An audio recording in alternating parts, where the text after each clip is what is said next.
Hi, and welcome to EOC's Crash Course in Student Loans 101, presented by the Educational Opportunity Center. You've decided to go to school and to take a student loan. You've completed your FAFSA, but what's next? Let's make sure that you have a thorough understanding of student loans and how they can impact your life before you take them. The objective of this lesson is to relate how your current income and your earning potential after graduation should play a role in your student loan decisions. Identify agencies that will play a role if you borrow. Identify different types of student loans. Learn about your rights and responsibilities as a borrower. Discover a toolkit to track your student loan debt, and learn the repercussions of student loan default. First, before you borrow a student loan, have you considered other options for money that doesn't have to be repaid? To be eligible for any type of federal student aid, you must have a high school diploma or its equivalent, be enrolled at least half-time and be working toward a degree or certification, be a U.S. citizen or an eligible non-citizen, have a valid Social Security number, register with the Selective Service System if you're a male between the ages of 18 and 25, complete the free application for federal student aid, which is also known as the FAFSA, maintain satisfactory academic progress once you're enrolled. Also, you must not have any federal student loans that are in default, and you must certify that you will use your federal student aid only for educational expenses. Here are a few loan basics that you should know. First of all, loans equal debt, money that you will have to eventually repay. Before a loan is approved, you must sign a legal contract to repay the principal amount plus any interest that you accrue. The interest is the money that your lender charges you to borrow the loan. You must repay your student loan no matter what. Even if you don't graduate or you don't get the job or salary that you hope to get, you'll still have to repay it. Also, in some situations, a parent may borrow a loan on your behalf. However, if you take a student loan, you are responsible for it, and it's not your parent's responsibility to help. Consider these things. How much debt should you realistically take on? What is your future earning potential? How long will you be in school as required for your desired career? What does reasonable debt mean to you? The fourth question comes with a little guidance. Industry gurus recommend that a monthly student loan payment should not exceed 10% of your after-tax monthly income. Or after you research a dream job or salary, your entire student loan debt should not exceed your first year's salary expectations. Let's look at a hypothetical situation. I'm going to use the net price calculator found on the Carl Albert State College website. I'm going to pretend that I am a college student who is 18 years old, coming to college for the first time. I'm going to live in the dorms, and I did not receive any scholarships or grants. So, with these things in mind, the estimated tuition and fees for a year at Carl Albert State College is $3,412. Room and board charges for the dorm and for food in the cafeteria, $3,650. Estimated cost of books and other supplies is $1,600. And I also have to factor in some living expenses. Personal expenses such as transportation, food, gasoline, etc. I'm going to factor in $3,829 for the year. So the estimated total cost of attendance for 1 year is $12,491. However, at Carl Albert State College, it typically takes 2 years to attain an associate's degree. So total for 2 years is $24,982. Because I want to continue to a university after I finish at Carl Albert to obtain a bachelor's degree in accounting, I'm going to have to factor in the cost there as well. So I'm going to take 2 years at a university such as Oklahoma State University, and the average there is $41,380 for 2 years. So for my total college expenses, I have a total of $66,362. Next, I'm going to look at the average pay of an accountant in Oklahoma, and that will be $49,538. Now, of that salary, you have to pay income taxes. So, $13,870 of that pay will go into your income taxes. We're going to deduct that, and that makes your take-home pay $35,668 annually. From that $35,668, you're going to divide it by 12 months, making your take-home pay per month $2,972. And then you're going to take 10% of that, which is $297 per month, which should equate to the maximum amount that you will want to pay in student loans once you finish your degree. However, you borrowed $66,362 to cover all of your educational and your personal expenses the entire time you were in college. This is going to make your payment $688 per month on a standard repayment plan, which will take effect almost immediately. You'll have a 6-month grace period once you complete college, but after that, you're going to have to start paying. In fact, with interest, you're going to eventually end up paying more like $82,531. In order to have kept that student loan payment at a reasonable amount, or the 297/10%, you would have needed to borrow only $29,000 or less for the entire period you were in college. So keep these things in mind when you go to take a student loan. You do not have to take the entire amount that's offered to you. You want to take exactly what you need to cover those costs. Borrowing only what you need now will ensure that you can manage your debt in the future. The process of applying for federal student loans can actually be pretty easy. In fact, the Educational Opportunity Center is here at Carl Albert State College to help you with your FAFSA or free application for federal student aid. Once you have completed the FAFSA, the Department of Education will process your information. At that point, the schools you listed on the FAFSA will receive your information. Once you have turned in all of the required paperwork to your financial aid office, you will receive an award letter that tells what types of financial aid you're eligible to receive, including student loans. Please note that this is where you decide what amount of debt is reasonable for you. You do not want to accept the entire amount offered unless you really need it. In order to borrow a student loan, you must also sign a Master Promissory Note, or an MPN. This is a legal contract that spells out the terms and conditions of repayment based on the loan that you decide to borrow.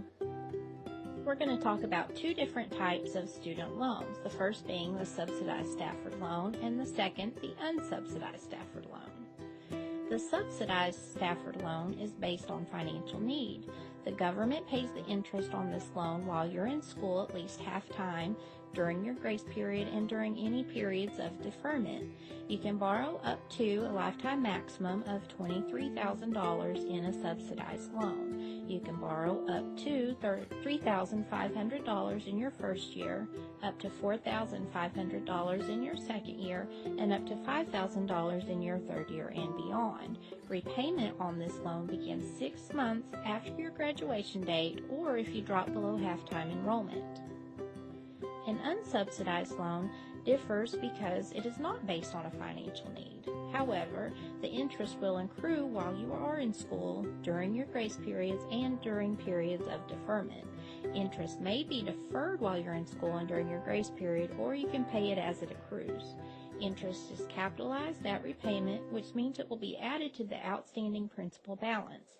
The federal government does not pay the interest while borrowers are in school or during grace and deferment periods. Students may borrow up to $3,500 in their first year, up to $4,500 in their second year, up to $5,500 in their third year and beyond.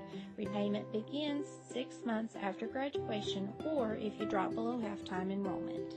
It is important to consider both of these loans when you go to take one. If a subsidized loan is available to you, that will be your top pick because of the interest factor. If you can get away without having to pay interest while you're in school, that's a good deal. If your parent wants to help with your educational expenses, they may be interested in a Parent Plus loan. This loan is not based on financial need. A parent of a student enrolled at least half-time in a degree or certificate program can apply for this loan. The borrower must have good credit, and they may need a cosigner too. They must be a U.S. citizen or an eligible non-citizen. They may be able to borrow up to the total cost of attendance minus all other aid received by the student. There is no annual or maximum borrowing limit. Repayment begins as soon as the loan is fully disbursed, and the government does not pay the interest on this loan. However, deferments may be available. If a student's aid has not exceeded the cost of attendance, both dependent and independent students may borrow additional unsubsidized funds. The amount of additional funding is based on dependency status. Dependent undergraduate students can borrow up to a maximum of $31,000 of Stafford loans. Of that, no more than $23,000 may be in subsidized funds. Independent undergraduate students and dependent undergraduate students whose parents are unable to obtain a PLUS loan can borrow to a maximum of $57,500 of Stafford loans. Of that, no more than the $23,000 may be in subsidized Stafford loans. Terms and maximum loan amounts vary for health professional students. No matter which type of loan you take, you will be required to sign a master promissory note or an MPN. This contains important information about your rights and responsibilities, loan terms and conditions, as well as disclosures. By signing this document, you enter into a legal contract, and you can make a promise to repay your loans no matter what. Let's talk about your rights and responsibilities as a borrower. As a borrower, you're responsible for repaying your loan, whether or not you graduate, find a job, or even if you're not satisfied with your education. You have the right to receive a copy of your signed MPN with a disclosure statement. Sometimes loans are sold from one financial institution to another. If this happens, you will receive written notice if your loan is sold. You must notify your school's financial aid office if you withdraw from school, stop taking classes, or fail to re-enter for any term because you must complete student loan counseling when you are leaving school. And you will also need to get prepared to repay your student loans. You must notify your lender or servicer and school if you change your phone number or email address, change your name, withdraw from school or begin attending less than half-time, transfer to another school, change your employer, or if your employer's address or phone number changes, or if you have any other changes that would affect your loan. Once you have taken a loan, there is a good way to keep up with it. The National Student Loan Data System, or the NSLDS, is the United States Department of Education's central database for federal student loans. You can find it at www.nslds.ed.gov. The website contains valuable information on your loan, including loan balances, loan statuses, and loan holder contact information. Balances are approximate because NSLDS may only be updated monthly. NSLDS will not contain institutional, health professional, or private loan information. Keep in mind that the most important thing you have to remember about a student loan is that you have to repay it. It is very important that after taking a student loan, you do not become delinquent or go into loan default. Be aware that there are several options for repaying your student loans. Although I won't go into detail, the following are all different types of repayment plans that are available to borrowers. There's the standard, graduated, extended, income-based, repaid, pay-as-you-earn, income contingent, and income-sensitive plan. If you find yourself having difficulty making your loan payment, please contact your loan servicer who can help you determine which type of repayment plan is right for you and your situation. Also remember that the biggest problem with student loans is the negligence of student loans. Student loans can become a big problem when a borrower doesn't take responsibility for his or her loan. Remember, student loans do equal debt. When debt gets out of control, people sometimes make poor decisions and ignore their financial obligations. Your student loan becomes delinquent after the payment is not made by the due date. It can go into default after 270 days of non-payment. Consequences of loan default can be severe. The entire unpaid balance of your loan plus the interest can become due immediately. You can lose eligibility for deferment, forbearance, and repayment plans. You'll become ineligible for additional federal student aid. You can be turned into loan collection agencies. Your loans can be reported to the credit bureaus, damaging your credit score, which will affect many aspects of your life, including buying a house or a car or signing up for utilities, even getting a cell phone. Your state and federal taxes can be collected until your debt is paid. Your debt will increase due to late fees, interest collection fees, and attorney fees and court costs. Your paychecks can be garnished, and your loan holder can take legal action against you. It will take years for you to reestablish your credit and recover from loan default. Avoid loan default by following this simple advice. Be responsible. Only borrow the amount that you actually need, and if you're having a difficult time making payments, please contact your loan servicer and ask about the repayment plans available to you. We here at EOC hope you've enjoyed this crash course in Student Loans 101. More importantly, we hope you've learned something about student loans and student loan default that will help you make good decisions about your student loans.